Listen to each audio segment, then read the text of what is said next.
ఎకరానికి 177 కోట్లట హైదరాబాద్లో. ఏడ నాయన ఇది రాయదుర్గం ఐటీ పార్కులో రికార్డు ధరకు టీజీఐఐసి విక్రయించిన భూమి అంట. ఎకరా 177 కోట్లంట. అన్నీ అమ్ముకోండి, భూములన్నీ అమ్ముకోండి, ప్రకృతిని కాపాడకుండ్రి.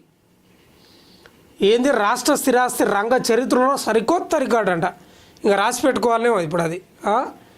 7.67 ఎకరాల భూమి 1350 కోట్లంట. దుర్గం చెరువు పక్కనే కొండపై భూమి ఉందంట.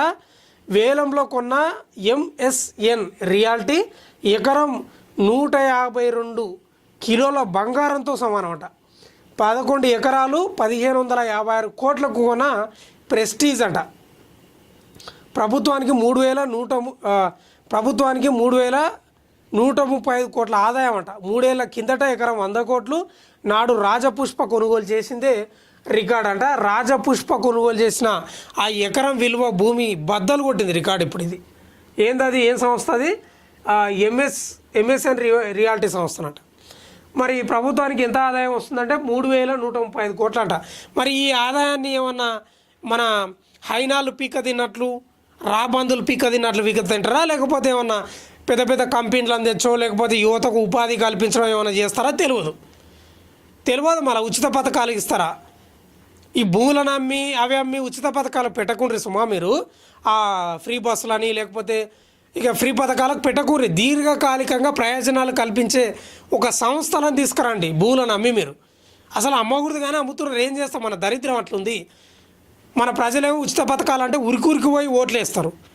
ప్రభుత్వాలేమో వాళ్ళ అధికారాన్ని నిలబెట్టుకోవడానికి భూములను అమ్ముతారు. ఎకరాలు భూములను అమ్ముతారు, ప్రైవేటు సంస్థలకు అమ్ముతారు. ఆ డబ్బును తెచ్చి ఉచిత పథకాలకు పెడతారు. ఇంకా వాళ్ళ కడుపు నిండుతుందా, వాళ్ళ ఖజానా నిండుతుందా? ఈ భూములను అమ్మి దీర్ఘకాలిక ప్రయోజనాలను చేకూర్చండి. ఉచిత పథకాలకు పెట్టకండి. కంపెనీలు తేవండి, ఉపాధి కల్పించండి యువతకు, చదువుకోని వాళ్ళకు. అది చేయాలి కానీ గొప్పగా చరిత్ర మంచిదే చరిత్ర చెప్పుకోవడానికి ఈ ఏడుకోతుంది, డబ్బు ఏడుకోతుంది. ఇప్పుడు 3135 కోట్లు కరెక్ట్ మీరు ప్రజల కోసం వినియోగిస్తారా? నిజంగా గుండె మీద చేసుకొని చెప్పండి. పంచక తిన్నారా మీరు? హైనాలు పీక తిన్నట్లు తినరా? ఎన్ని చూస్తలేమండి, నాకు అర్థం కాదు. అందుకే ఉచిత పథకాలకు పెడితే మీకు పాపం తలిగిపోతుంది. నిజంగా చెప్తున్నా. ప్రభుత్వ భూములను అప్పనంగా అమ్మి రియాలిటీ సంస్థలకు అమ్మి కోట్లకు పడగెత్తి ఎవరి ఖజానా నింపుతారో, ఎవరి కడుపు నింపుతారో అర్థం కాదు. ఇప్పుడు ఈ 3135 కోట్ల ఆదాయంతో ప్రభుత్వానికి ఏదైతే వచ్చిందో మీరు ఎంతమందికి ఉపాధి కల్పిస్తారో, ఎన్ని కంపెనీలు తెస్తారో మీరు ఒక ప్రకటన విడుదల చేయాలి. ఏం తమాషాలా? మొత్తం హైదరాబాద్ మొత్తం గ్రీన్ సిటీగా పోయి ఇప్పుడు రెడ్ సిటీ అయిపోయింది. చిన్న వాన పడితే మొత్తం మునిగిపోవడే. ఎక్కడ చూసిన బిల్డింగ్ లేవు, చెట్లు లేవు, పార్కులు లేవు, కుంటలు లేవు, చెరువులు లేవు.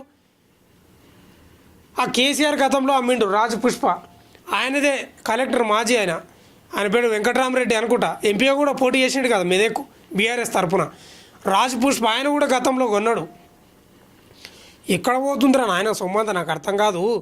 ఈ భూములను అమ్మి అప్పనంగా అమ్మి మీరు ఎక్కడ తింటున్నారో ఏం కథనో కానీ నిజంగా పేదలు నరకం అనుభవిస్తున్నారు. శ్రామికులు, పేదలు కొన్ని బతుకులు చూస్తే బాధ అనిపిస్తుంది రోడ్ల మీద.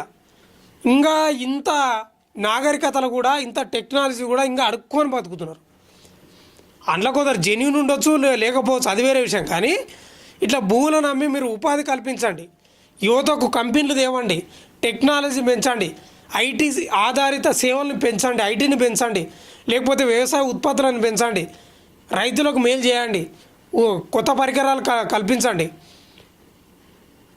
మీరు ఇట్లా అడ్డగోలుగా అమ్మి భూములను ఎక్కడికెక్కడ అయినాలు వీక తిని పంచక తింటామంటే మాత్రం కుదరదు. ఇప్పటికే ఉద్యమాలు నడుస్తున్నాయి తెలంగాణలో.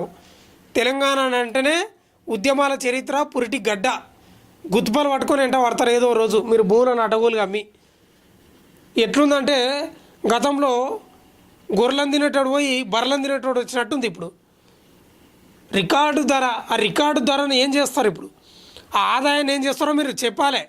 ఇంత పలానా ఆదాయం వచ్చింది, ఈ కంపెనీలు తెస్తున్నాం, ఈ దానికి ఇంత ఖర్చు పెడుతున్నాం అని.